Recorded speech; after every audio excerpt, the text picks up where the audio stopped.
Assalamualaikum warahmatullahi wabarakatuh.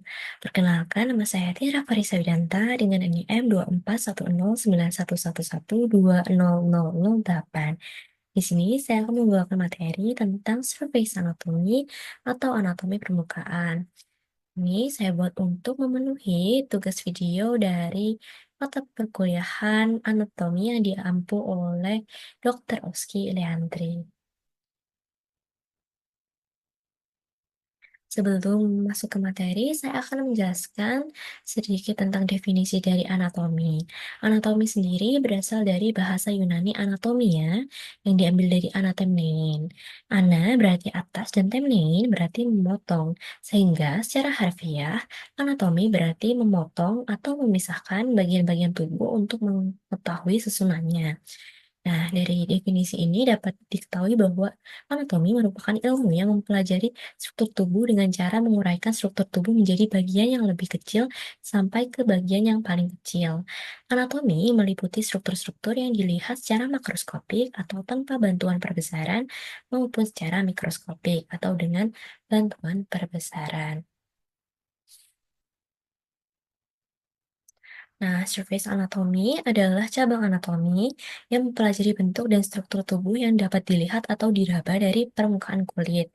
Ini mencakup pengamatan dan identifikasi fitur-fitur anatomis yang dapat diakses secara eksternal, seperti tulang yang menonjol, otot, dan organ yang dekat dengan permukaan tubuh. Contohnya seperti alis. Alis berfungsi untuk menghalau keringat. Kemudian hidung. Hidung berbentuk ke bawah ini untuk menghalau angin. Dan kemudian pada hidung terdapat tulang rawan yang memungkinkan kita nyaman untuk bergerak dan bernafas. Kemudian contohnya lagi rambut. Rambut berfungsi untuk menghindari keringat. Selain itu, ini untuk menunjukkan ekspresi atau raut muka. Nah, seperti itu contohnya. Kemudian, service anatomi sangat penting dalam praktik medis karena membantu profesional kesehatan menentukan lokasi organ internal, melakukan pemeriksaan fisik, atau merencanakan prosedur bedah. Misalnya, dokter dapat menggunakan survei anatomi untuk menentukan titik-titik penting seperti denyut arteri, lokasi tulang rusuk, atau area di mana organ-organ tertentu berada di bawah permukaan kulit. Nah, kemudian lanjut ke materi, yaitu sumbu dan bidang. Nah, sumbu dan bidang anatomi sendiri terdiri dari sumbu sagital, sumbu transversal, dan sumbu longitudinal atau vertikal. Nah, sumbu sagital yang biru ini terletak tegak lurus terhadap sumbu transversal dan longitudinal. Kemudian, sumbu transversal yang kuning ini terletak tegak lurus terhadap sumbu longitudinal dan sumbu sagital. Kemudian, sumbu longitudinal atau vertikal ini terletak tegak lurus terhadap sumbu sagital dan sumbu transversal. Kemudian, untuk bidang anatomi ada bidang sagital, bidang transversal, dan bidang frontal. Bidang sagital sendiri merupakan bidang simetri yang membagi tubuh menjadi dua belahan yang sama, yaitu kiri atau sinistra dan kanan atau dekstra. Nah, ini sejajar dengan bidang median. Kemudian bidang transversal. Bidang ini memotong tubuh secara tegak lurus. Nah, ini membagi tubuh menjadi bagian atas atau superior dan bawah atau inferior. Kemudian bidang frontal ini bidang yang sejajar dengan dahi. Ini membagi tubuh kita menjadi bagian depan atau anterior dan belakang atau posterior. Nah, bagian-bagian tubuh sendiri dibagi menjadi kepala atau kaput, kemudian leher atau kolum, torso atau batang tubuh atau kita sebut trunkus, yang meliputi dada atau toraks, abdomen atau perut, dan panggul atau pelvis.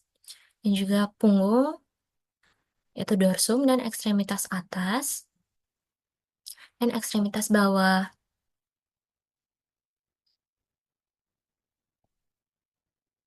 Untuk ekstremitas atas sendiri terdiri dari brachium, antebrachium, dan manus. Untuk ekstremitas bawah terdiri dari femur, cruris, dan pedis. Nah, ini dari bagian belakangnya. Tampak kepala atau kaput, leher atau kolum, kemudian torso yang bagian depan dan yang bagian belakang punggung atau dorsum.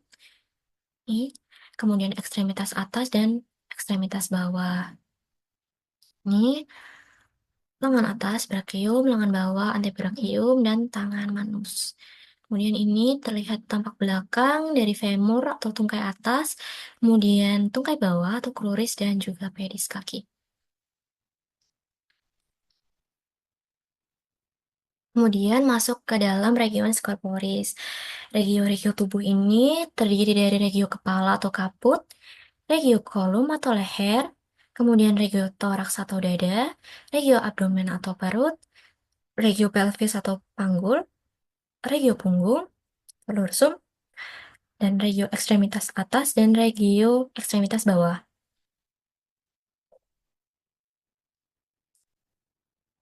Nah, pada regio kaput atau kepala ini meliputi regio frontal, dahi, regio parietal, ubun-ubun, kemudian regio oksipital, belakang kepala, regio temporal, samping kepala, regio orbitalis atau mata, regio nasalis atau hidung, regio auricularis, telinga, regio buccalis, pipi, regio oralis, mulut, dan regio mentalis, dagu. Kemudian untuk regio kolum sendiri meliputi regio cervicalis anterior, depan leher, regio cervicalis lateralis, samping ini, dan juga sternocleidomastoidea, dan juga regio cervicalis posterior. Nih. Kemudian untuk regio toraks sendiri, atau regio dada, ini meliputi regio praesternalis, tulang dada, kemudian pectoralis, dada bagian depan, kemudian regio mamaria, atau payudara, dan regio axillaris, ketiak. Kemudian untuk regio abdomen atau perut, meliputi regio epigastrika, regio hipokondriaka, regio umbilicalis, atau pusar sini, kemudian regio abdominalis lateralis,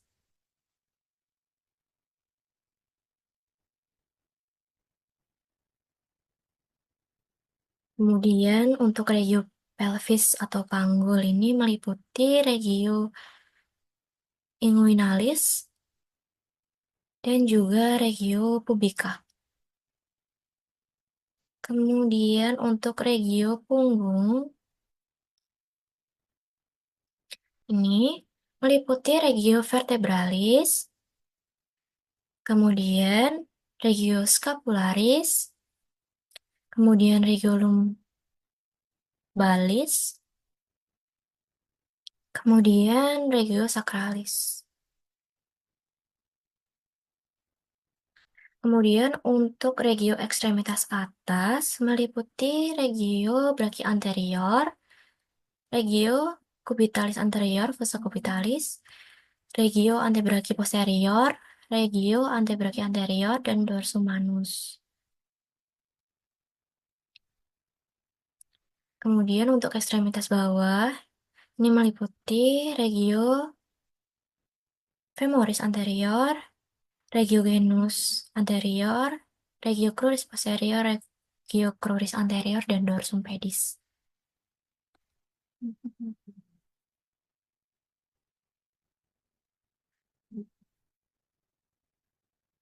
Untuk tampak belakangnya.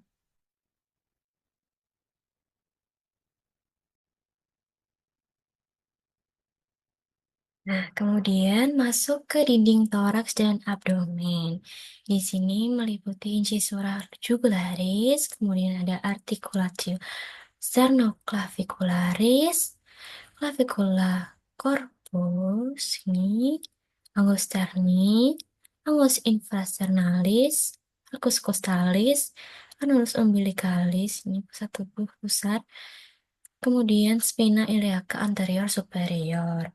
Kemudian pada tubuh laki-laki sendiri terdapat musculus deltoideus, ini pada bahu, kemudian musculus pectoralis mayor, musculus serratus anterior, kemudian ada linea alba, kemudian ada musculus rectus abdominis, kemudian musculus rectus abdominis yang ada intersektio tendinea. Kemudian musculus obliquus, externus abdominis, dan spina iliaca anterior superior. Di sini terlihat perbedaan pada perempuan dan laki-laki, yaitu pada area mamai.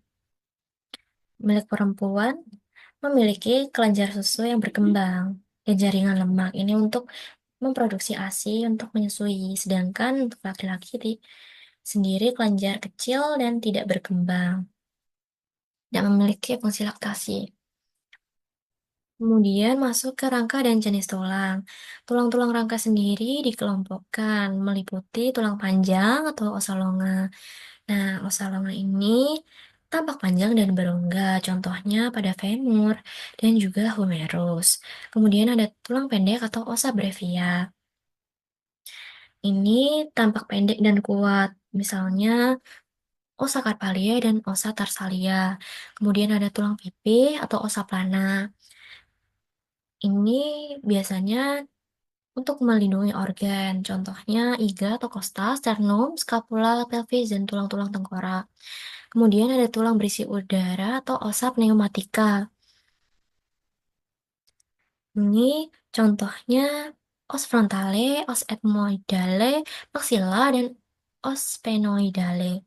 Kemudian tulang tak beraturan atau osa irregularia tidak dapat digolongkan ke dalam jenis tulang lain karena bentuknya unik seperti contohnya vertebra dan mandibula. Kemudian tulang sesamoid atau osa sesamoidea atau tulang-tulang yang menempel di tendon, misalnya patella dan os piriformis. Ini untuk mengurangi gesekan. Kemudian tulang-tulang aksesoris atau osa aksesoria. Ini tulang aksesoris tidak sering ditemukan pada semua rangka manusia. Misalnya tulang-tulang sutura pada tengkorak, kosta, dan costa cervicalis. Jenis otot, ini secara mikroskopis, serabut-serabut otot rangka memperlihatkan garis-garis yang melintang yang khas. Nah, berdasarkan bentuknya sendiri, otot rangka dibagi menjadi beberapa jenis. Contohnya yang pertama ini, satu kepala. Ini misalnya musculus fusiformis. Ini serabut-serabut ototnya sejajar. Kemudian dua kepala, serabut ototnya juga sejajar, memiliki dua kepala, seperti musculus biceps. Kemudian dua perut, serabut-serabut ototnya juga sejajar, seperti musculus biventer. Kemudian banyak kepala, ini otot pipi, seperti musculus planus. Kemudian otot berperut banyak dengan perpotongan tendon, seperti musculus intersetus. Kemudian otot unipenatus seperti musculus semipenatus dan juga otot bipenatus atau musculus bipenatus.